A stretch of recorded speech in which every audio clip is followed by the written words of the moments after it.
मक्का की सरजमीन पर खींचा गया था, इसी सरजमीन पर तड़पाया गया था। कहाँ है वो मेरा गुलाम बिलाल हबशी? आए, हुजूर पाक सल्लल्लाहु अलैहि वसल्लम ने क्या फरमाया? सुनो ए मुसलमानों, अगर हुब्बे मुस्तफ़ा में एक लाठी भी खाना पड़ जाए ना, एक ज़ख़म भी खाना पड़ जाए, अजर हल्का नहीं मिलता, बहुत अजीम है। मेरे आका सल्लल्लाहु अलैहि वसल्लम ने फरमाया, बिलाल आज मक्का की सरजमीन से पहली अजान दी जाएगी। अजान कहीं किसी ऊंची जगह से दी जाती है, लेकिन मेरे आका ने फरमाया, ए बिलाल इधर उधर किसी ऊंची जगह से नहीं, सीधे काबे की छत पर चढ़कर अजान दो। कहाँ चढ़ाया? काबे की छत पर। ये रिवायात बताती हैं सैयदना बिलाल हबशी फौरन चढ़ गए काबे की छत पर। वही एक अजान हुई, उसके बाद फिर काबे की छत पर से अजान नहीं, ये पहली अजान दी जा रही। हज़रत बिलाल काबे की छत पर चढ़ कर के अजान दे रहे हैं। अल्लाहु अकबर।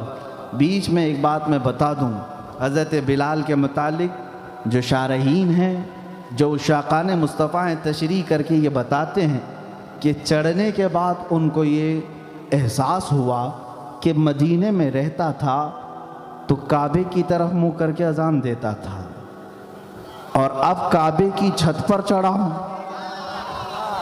काबा नीचे है, मैं काबे की छत पर हूँ। वहीं से पूछा, या रसूल अल्लाह, मैं मदीने में मस्जिद नबवी में अजान देता तो काबे की तरफ मुँह करके देता, अब तो काबे की छत पर चढ़ा हूँ, अब चेहरा किधर करूँ? मेरे आका ने फरमाया, बिलाल मेरी तरफ देख कर करो। इसी को तो बरेली के इमाम ने कहा था, हाजियो आओ शहंशाह का रोजा देखो। काबा तो देख चुके, काबे का काबा देखो। काबा तो देख चुके, काबे का काबा देखो। बिलाल हबशी रज़ियल्लाहु ताला अन्हु ने अजान दी। ये वाक़या तो मौजूद है, लेकिन मैं पूछना चाहता हूँ, इस पूरे वाक़े में सिद्दीक़ अकबर को चढ़ा देते, फारूक आज़म को चढ़ाते, उस्मान व अली रज़ियल्लाहु अलैहिम अजमाइन को चढ़ाते, अजिल्ला सहाबा में कोई चढ़कर अजान देते? नहीं। हुजूर सल्लल्लाहु ताला अलैहि वसल्लम ने इस मक्का की सरजमीन पर गुलामी करने वाले और उसके बाद आज़ाद होने वाले बिलाल हबशी को खाने काबा की छत पर चढ़ाया। मेरे अजीजों, पूछो तो मैं बताऊं कि बुजुर्गों ने फरमाया, दर हकीकत यहाँ से ये मैसेज देना था, जो नबी कौनैन की मोहब्बत में एक जख्म भी खाए, अरे तख्त तो कुर्सी क्या, काबा भी उसके तलवों के नीचे आता है।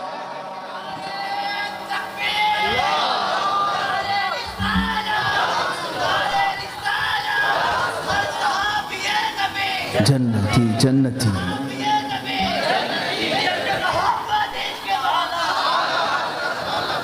मेरे अजीजों, आपको ये बात आज यकीन के साथ बावर कर लेना चाहिए कि अगर हमारी ज़िंदगी है तो सिर्फ़ और सिर्फ नाम मुस्तफ़ा से है। उस नाम को हटा दोगे तो फिर तुम्हारी ज़िंदगी में कुछ भी नहीं रहेगा।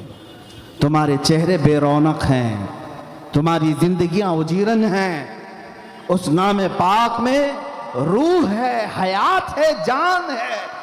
जब जब तुम हुजूर पाक का नाम दोहराते रहोगे, जिंदगी में उतना ही इजाफा होता चला जाएगा। इसीलिए तो इमाम इश्क व मोहब्बत ने कहा, जान है इश्क मुस्तफ़ा, रोज फजू करे खुदा, जिसको हो दर्द का मजा नाज़े दवा उठाए क्यों।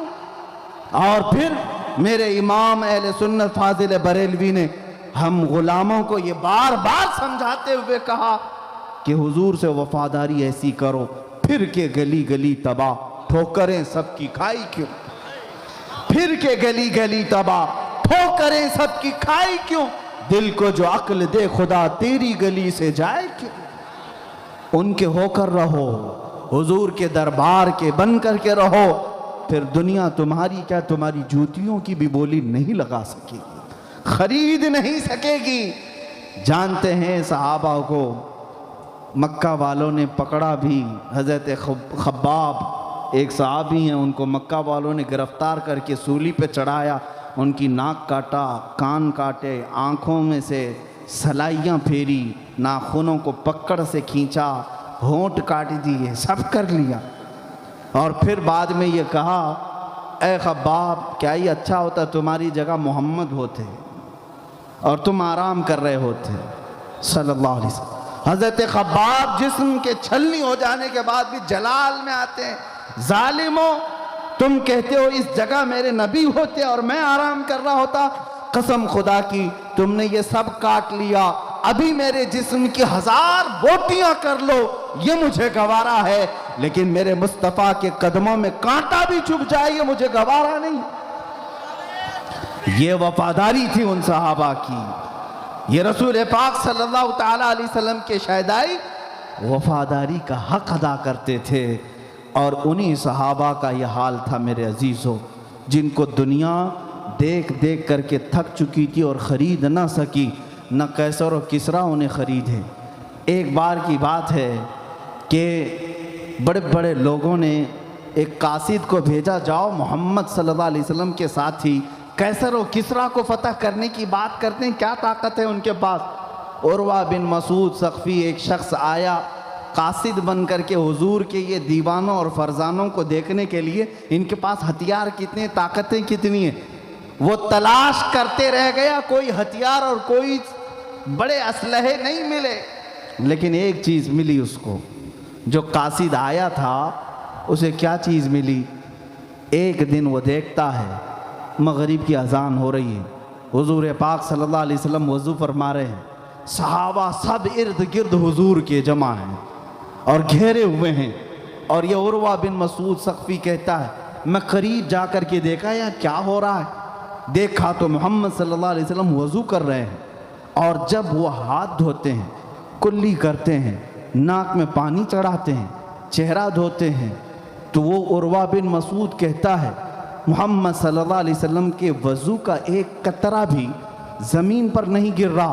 कोई सहाबी अपने हाथ बढ़ा रहा है, कोई दामन फैला रहा है, कोई अपने जिस्म से वो पानी लगा रहा है। यहाँ तक कि हुजूर अगर खखारें, कुल्ली करें, उसको भी सहाबा ले लेते, अपने चेहरों से लगा लेते, अपने जिस्मों पर मल लेते, अपने कपड़ों पर पोंछ लेते।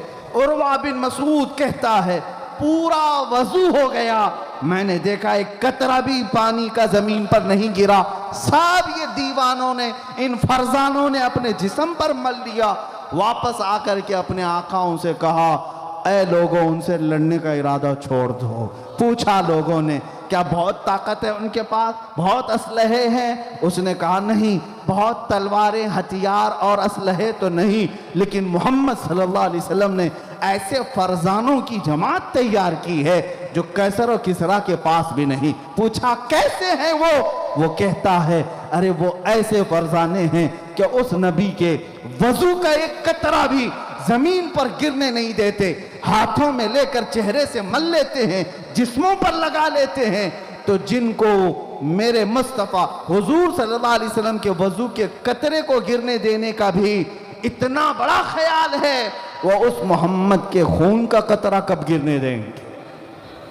वो उनके जिस्म का खून का कतरा कैसे गिरने देंगे? वो अपनी जान की बाजियां लगाएंगे। वो मौत से डरते नहीं हैं, वो अपने टुकड़ों से डरते नहीं हैं।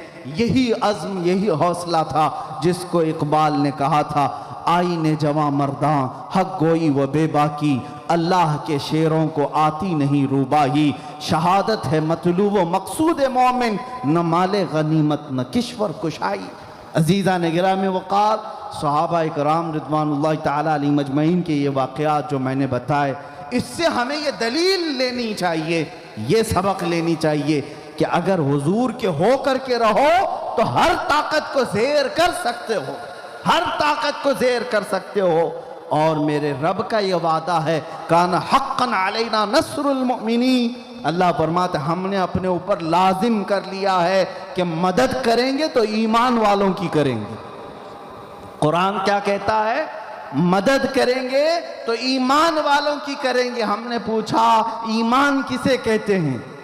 ईमान वालों की अल्लाह मदद करने का वादा कर रहा है, तो हमने पूछा ईमान किसे कहते हैं? खुद मेरे आका ने फरमाया, ला युमिनु अहदुकुम हत्ता अकूना अहब्बा इलैहि मिन वालिदिही व वलदिही वन नासि अजमाईन, ईमान किसे कहते हैं सुनो। हुजूर फरमाते हैं उस वक्त तक तुम्हारा ईमान कंप्लीट नहीं हो सकता जब तक तुम अपने माँ बाप, औलाद और सारे इंसानों से ज़्यादा हुजूर से मोहब्बत ना कर लो। यह है ईमान। जब तक तुम उनसे सबसे ज़्यादा मोहब्बत ना करोगे तब तक तुम्हारा ईमान कंप्लीट नहीं है। ऐ मुसलमानों, अब मैं अपनी गुफ्तगू को समेटते हुए इस बात की तरफ लाता हूँ, गैरत जिसको कहते हैं खुददारी और वफादारी, दो ऐसी चीज़ें हैं जो तुम्हें बहुत आला सतह तक ले जाती हैं। हुजूर अकरम सल्लल्लाहु ताला अलैहि वसल्लम की शान में कोई नाज़ेबा कलमात कहे तो फिर उसको बर्दाश्त हरगिज़ न करना, कतान बर्दाश्त न करना। जो ताकत है, जिस तरह की हैसियत है, उसका इस्तेमाल करो और जवाब देने की कोशिश करो, वरना क़यामत के दिन पकड़ आएगी, तुम्हारा कोई उज़्र कबूल नहीं किया जाएगा। तुम ये कह कर के नहीं बच सकोगे कि मैं गवर्नमेंट सर्वेंट था, बोलता तो नौकरी चली जाती। तुम क़यामत के दिन ये उज़्र नहीं कर सकोगे, मैं मज़दूर आदमी, मेरी ताकत नहीं थी, क्या जवाब देता।